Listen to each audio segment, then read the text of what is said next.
I used to shop like this. Go into stores I like, grab what looked good and buy it. And then every single time I would stand in front of my closet and think, why do I have nothing to wear? Everything looked the same, only a very few things worked, and I didn't even feel great of it most of the time. So I came up with 3 shopping rules, and they helped me stop wasting money and actually love what I wear. So if you like dressing well and like to be financially responsible at the same time, then this is for you. If we haven't met, I'm Sophia. I've been learning about money and investing for the past decade, and here we explore the strategies how to build wealth without living frugal. And now let's start with rule number 1, which is the fill the gap rule.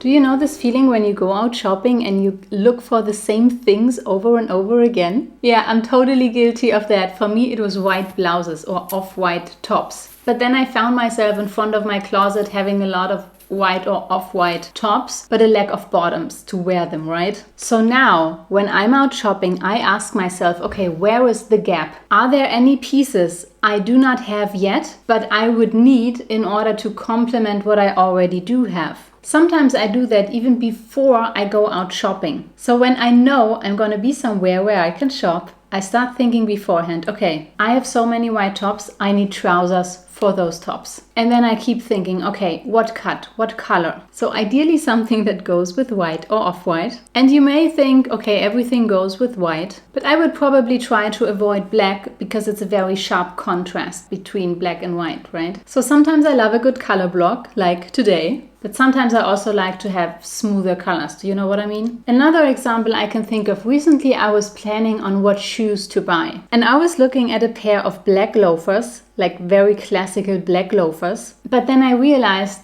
you know, I already have a pair of black loafers. Now that doesn't mean that I cannot add another pair of black loafers if I wanted to. But in this context, how I think about it is rather, what do I buy next? And then ask myself, okay, is there another pair of shoes or another color or another type of shoe that I would need first to complement what I already have before I buy the second and the third and the fourth pair of black loafers? So I want to fill the gap first. Are you guys getting this? And one thing I do to find out what the gap is to use certain categories. For example, when I think of winter, then I ask myself, okay, do I have a long coat? Do I have a short coat? How thick are they? Do I have one for different temperatures as well? So in case it gets really cold in winter, or maybe it stays a bit warmer. And for the other seasons as well, like do I have a light summer jacket for when it gets windy? So I always look for a gap that I can fill first. And with that said, now let's get to the second rule.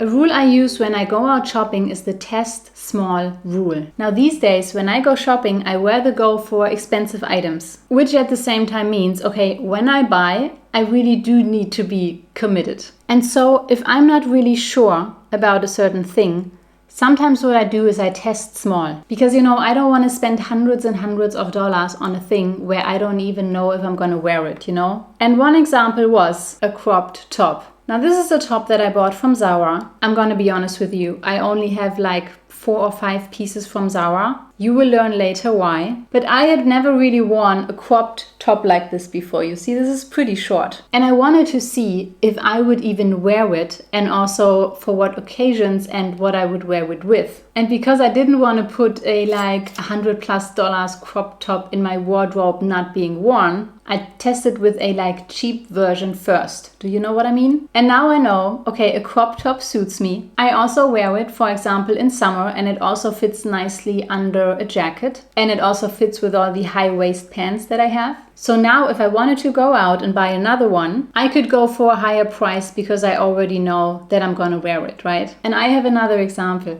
My mom wanted to give me a watch for finishing med school, a Swiss mechanical watch. And she told me this 1 or 2 years before I actually graduated. And I'm telling you guys, up until then, I had never really worn a watch. But as you might know, Swiss mechanical watches are pretty expensive. So again, I wanted to test, and I wanted to test small. And what I did, again, I tested small or cheaper. So I got myself a watch, and even for this like small test, I did a lot of research. I put on different models to see, okay, what color do I like, what style do I like, and I still paid 100+ euros for this one, because even for the test I wanted to make sure that I would wear this for longer. So it would not have been my style to buy a watch for like $5 that looks ugly and I would wear it only once, In this case, it also wouldn't really be a test. But of course, compared to the other one, to the Swiss Mechanical watch, this was still like cheap. And then I ended up wearing it pretty much every day.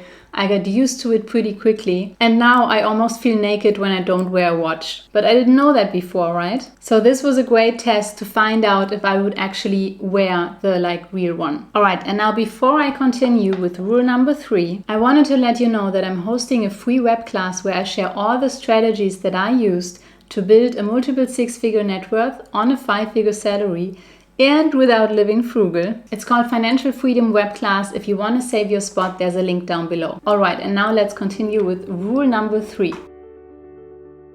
A shopping rule I use to buy more intentionally is the quality over quantity rule. So once I know that I actually like a certain style or I like a certain item and I'm 100% sure that I'm gonna wear it, then I commit. And I really go for quality over quantity. So in the majority of cases, I do not buy cheap, I do not buy fast fashion. I rather have one good piece in my wardrobe than 10 pieces with semi-good quality. And there are certain brands where I've just made some bad experiences, where the pieces break, they wash out, the seam gets distorted at some point. And for me, that is just a waste of money, no matter how cheap the thing is. I also noticed at some point that I tend to wear the clothes that I have for a very long time. So we're talking 10 plus, 15 plus years here. So that is definitely something paying off for me to buy more expensive but also higher quality items. And I noticed another benefit of this rule as well. Because when I look for certain items and they cost a lot of money, I make double sure